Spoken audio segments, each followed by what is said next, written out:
Welcome, and thanks for tuning into Imperfect Me, where it's all about transparency, connecting, learning, laughing, encouraging love, and living a God-filled purpose life. This is Real Talk and Real Conversations. I am your host, Carisi, and I am just your average, imperfect girl with gifts to share.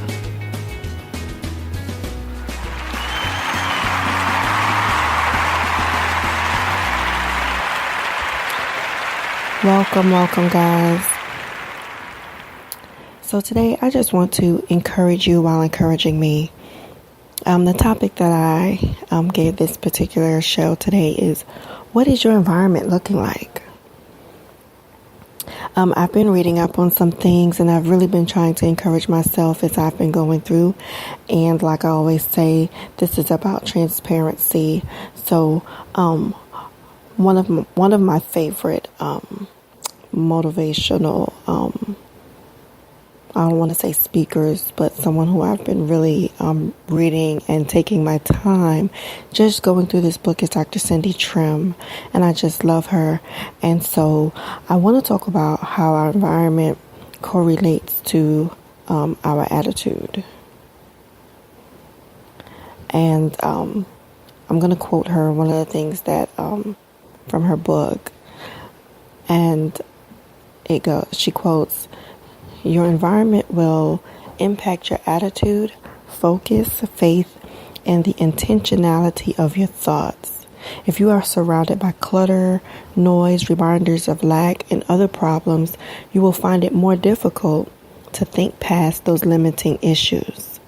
You have the power to create an inspirational environment around yourself." And I'm just like, wow, okay, sounds great. But how, you may ask? I know, we go through things, and sometimes we're a part of an environment that is not necessarily conducive to the positive attitude that we should have, But I'm going to answer that question for you. Glad you asked. So the number one thing that we need to do is change your way of thinking. We need to change our way of thinking. I am certainly a work in progress. I am not all the way there yet, and I will not confess to be. But that is one of the major things. The number one thing we need to do is change our way of thinking. In the words of Dr. Trim, if you do not take control of your inner thoughts, you will become a slave to your outer circumstances. Something I have always tried to teach my children and live by. I may not be in the position to change my environment at this present moment, but I can change my way of thinking and my attitude and how I view, act, and interact within my environment. I don't have to look or think like what I'm going through or have been through, for that matter.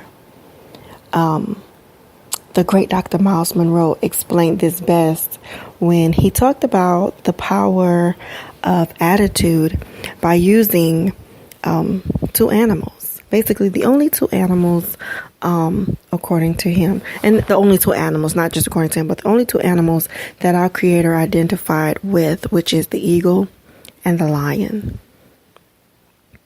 Both of these animals are kings over their domain. The eagle is king over, the air, pretty much, and the lion is king of the jungle, on the earth, on land. And one of the things that he stated was, a leader has an attitude that makes him or her different from followers. Dr. Monroe stated that the lion is king of the jungle, but he is a great source of encouragement to all of us. Now watch this, guys. He said, remember to write this down. The lion is not the tallest animal in the jungle. The lion is not the largest animal in the jungle. The lion is not the heaviest, and he is not the most intelligent. So the lion is not even the most intelligent. Yet, when the lion shows up, they all run away. And a quote that Dr. Monroe uses often, or used to use often, is an army of sheep led by a lion will always defeat an army led by a sheep. Why? Because the right kind of leadership can transform a timid person or people into bold people who are fearless. Yes, leadership is just that powerful. Leadership determines everything.